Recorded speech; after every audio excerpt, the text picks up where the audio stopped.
Hey guys, it's Danny. Today it is time to find out which orchid from my entire orchid collection, which was in bloom last year, you guys liked the most. Pretty much, we're gonna settle which orchid will be crowned the orchid of the year in my orchid collection. So today I'm going to round up all of the months once again and pick the winners for every month. I'm gonna show them to you on the screen, talk a little bit about them, not way too much, and then you will need to vote once again, one last time for the year 2018. And pick your favorite orchids out of all of these 12 orchids.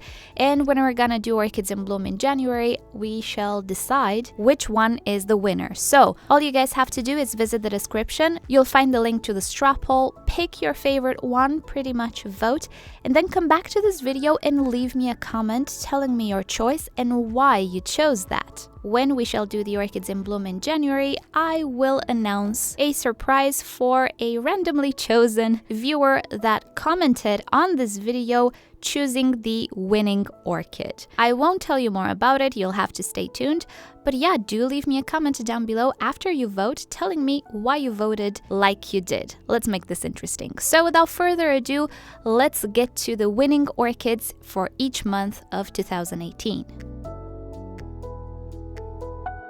The clear winner for the month of January is the Vanda Sanderiana, currently reclassified as Euanthe, gathering 35% of the total votes. For those of you who know me, you know already that the Sanderiana is one of my favorite Vandas. The colors, the beautiful big flowers, the pattern, everything about it is absolutely lovely. I did talk about it in recent videos as well. It recently rebloomed, and I'm happy to see that most of you guys really liked it as well. Sometimes you will find it as a seedling, and on rarer occasions as a mature orchid as well. In recent years, it became a lot cheaper than it used to be, as the Sanderiana is a true collector's orchid. The only thing that's missing is the fragrance. This orchid possesses no fragrance, which is good for those of you who are pretty sensitive to fragrances anyway, but it absolutely compensates with the beautiful showy flowers, the colors, and the overall majestic look. On the market you will find an alba version which totally lacks the purple pigment, so if you can imagine, the flowers are white with a green pattern. I do own the alba variety as well, it just didn't bloom yet, it is a younger orchid. But overall, the Sanderiana is a great option for any Vanda orchid collector or lover, and it would appear you guys enjoyed it as well. So if you'd like this orchid to be proclaimed Orchid of the Year, vote for it down below. The winning orchid for February is without a doubt the Dendrobium spectabile, which gathered 31% of the total votes. And just look at those flowers, don't they look alien and absolutely amazing? Now I'll give it.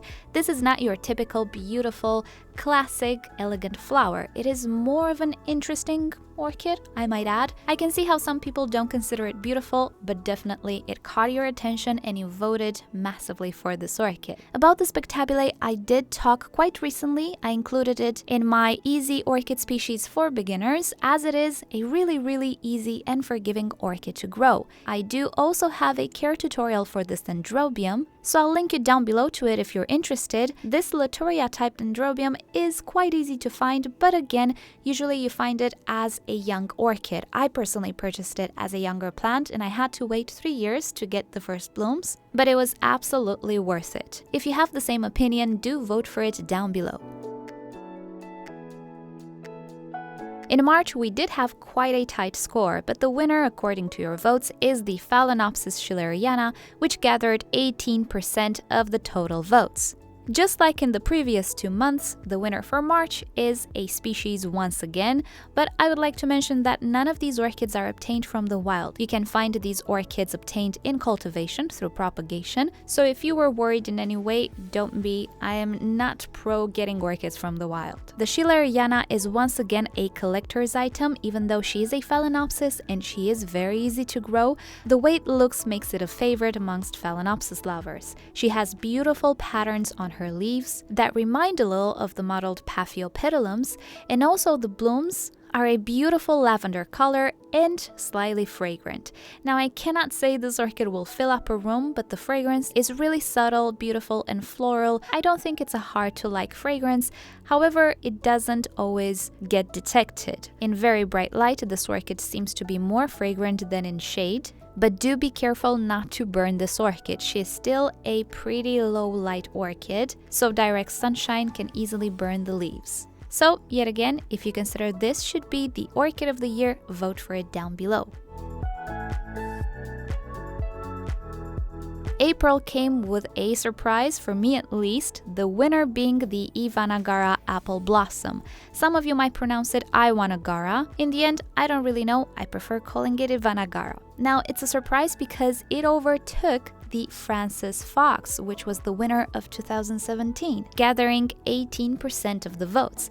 But I see why the Ivanagara conquered your heart. Just look at those beautiful flowers, which are subtle. There's nothing very flashy, very arrogant, let's call it like that, about the flowers. Also, the fragrance is rather subtle. It's not very powerful. It's flowery, reminds me of freesias, but with a little bit of mintiness to it. It's overall a beautiful, subtle flower that doesn't bother, in my opinion. So I guess you can tell by my words that I really like this orchid, and unlike the other three orchids, this is a very complex hybrid. To be fully honest, there is a chance the name has been changed recently due to all of the reclassification, but for the sake of keeping it simple, I shall refer to it with its former name. This is a very easy orchid, even for beginners, and it is the type of Cattleya which doesn't really need a lot of bright light. Furthermore, in direct sunshine or intense light, she becomes a little bit too red. It's not really damaging the orchid all that much. I think it can put stress on it. I think the orchid will spend a little bit too much energy protecting itself from the sun. So in my opinion, this orchid is perfect for artificial light or for moderate light intensities. I wouldn't go as low as Phalaenopsis, but definitely not as high as the typical Cattleyas. Overall, she's a winner in my heart, to be honest, and if you think she should be crowned the Orchid of the Year, vote for it down below. In May, there is no doubt the winner is the Paphiopedilum philippinense.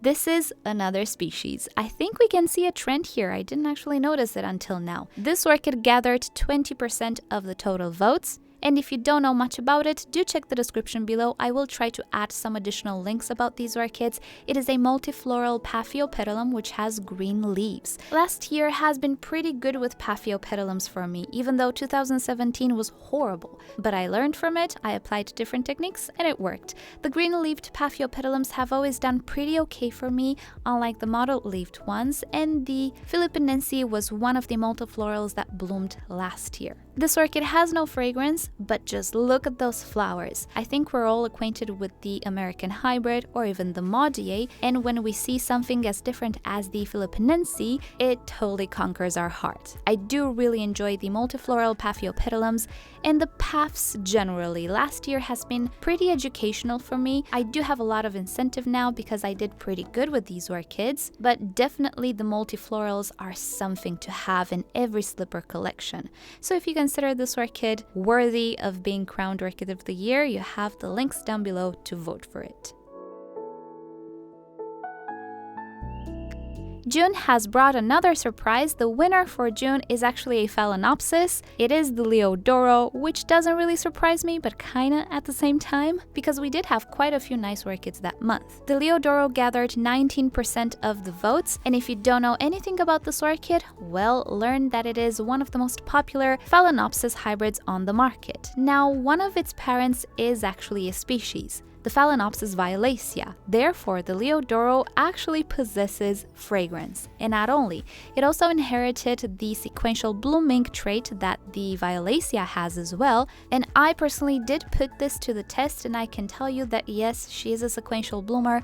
Not the greatest idea to cut the flower spikes. For those of you guys who, just like me, like to cut the flower spikes, let the orchids grow vegetatively, and then produce this really nice, wonderful flower spike, the Leodoro doesn't work like that. She doesn't really produce a lot of flowers at the time, 3, 4, maybe maximum 5, but definitely you cannot obtain that beautiful cascade. So preserving energy by cutting the spikes doesn't really work for this orchid. I believe the best display is obtained when you let the spikes grow from year to year. Currently, my orchid has 3 older spikes and another one growing.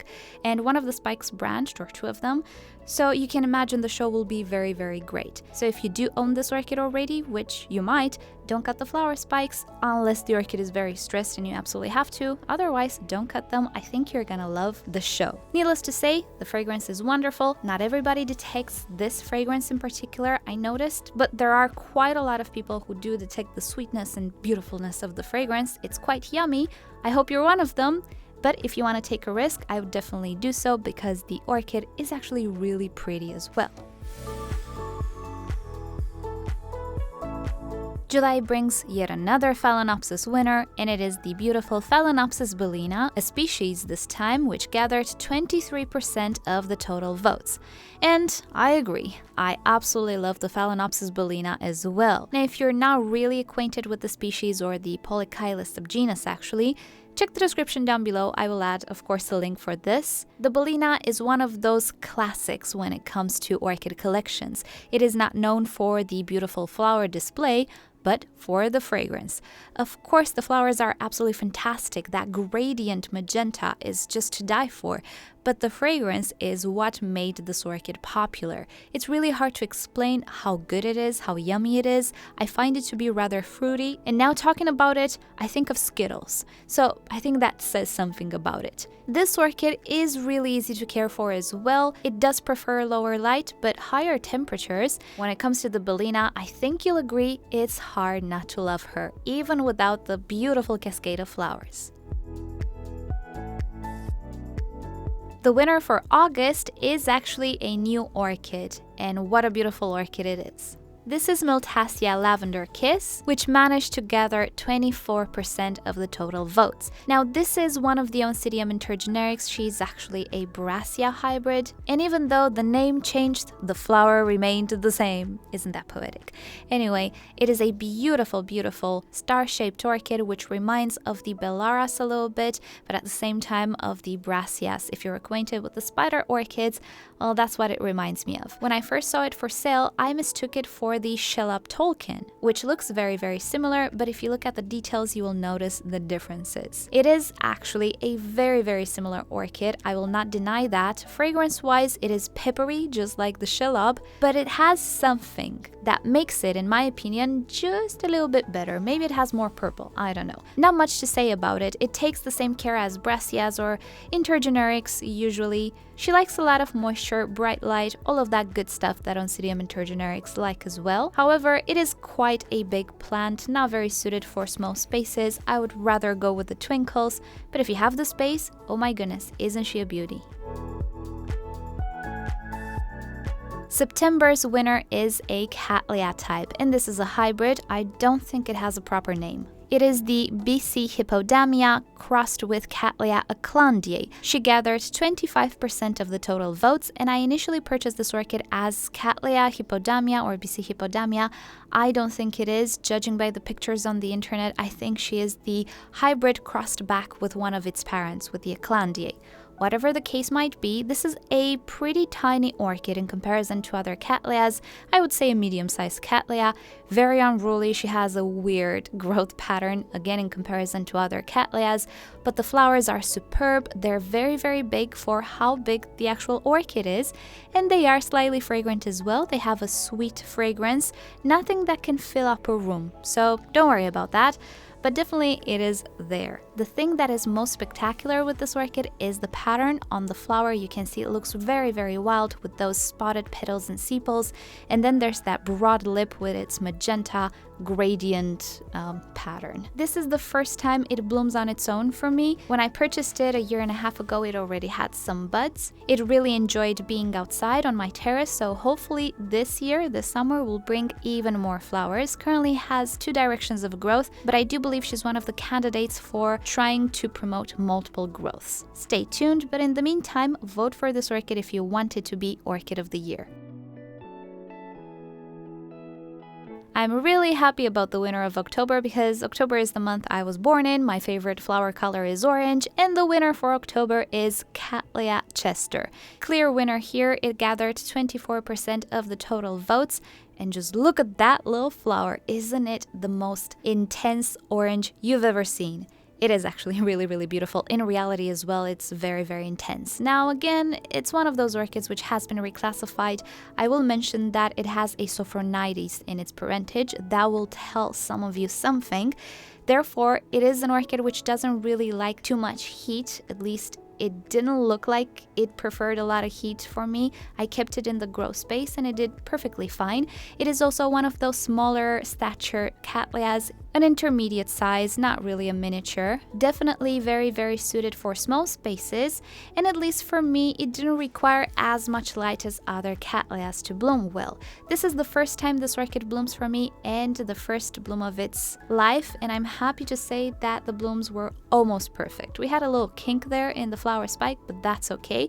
Currently the orchid is growing another new growth, so she's not taking any time off, and I cannot wait to see her in bloom again. Not fragrant, that's the only thing that is missing, but that color just compensates. That is the perfect orange in my opinion, don't you think?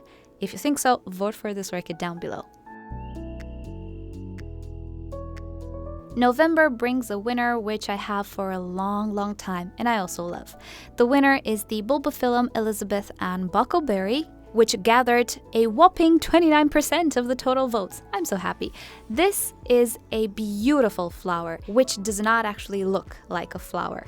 What does it remind you of? I think for me it looks like a crown somehow, a queen that has long wavy hair, something of the sorts. Anyway, it's one of those orchids which really speaks to one's imagination, doesn't it? Being that it's a bulbophyllum, there is some concern about the fragrance, but this particular one doesn't have a foul smell. When you get very close to the flower, you can detect something that to me smells like a lake. I don't know, maybe some vegetation that is not necessarily fresh, but it doesn't smell very bad. It's not foul in any way. So, thank goodness. I do have some stinky bulbophyllums too. Very curious to see how those will smell, but anyway, if you're interested in bulbophyllums generally, but you don't really want something that will stink up the place, definitely this is a hybrid to look into. It is easy to grow. It bloomed every year ever since I purchased it 4 years ago or so, and it's just wonderful. If you want something that is special and doesn't really look like a flower, I think this is the orchid for you, along with other bulbophyllums. If you never heard about them, do check them out. I think they're wonderful. They don't need a lot of light, they just need a lot of moisture and somebody to care for them. And the final month, December. The winner for December is, unsurprisingly enough, another orange orchid, the Procatavola Golden Peacock. Isn't that wonderful? The color is absolutely wonderful on this orchid as well. Not sure if I like it as much as Chester, but she is a much more prolific bloomer. Currently I have another flower spike on a different growth, and it would appear this orchid blooms multiple times a year. It doesn't have a blooming season, and it's just really easygoing and doesn't really need a lot of light. I currently grow mine under artificial light as part of an experiment or a test of my LED panels. So far so good. This hybrid is really easy to care for, but it doesn't really have a fragrance. She's a Brassavola hybrid, and sometimes early morning I do detect a slight fragrance, but nothing like the Brassavolas. There might be some individuals more fragrant than others, but I don't want to say it's fragrant. You guys buy it and detect no fragrance at all. It is not a popular orchid for its fragrance, let's put it like that. But if you like orange and if you like this elongated shape to the pseudobulbs and the leaves, this is the orchid for you.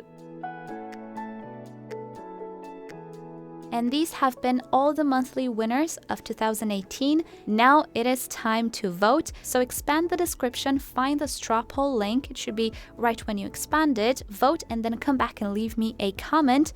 And who knows, maybe I will have a surprise for you.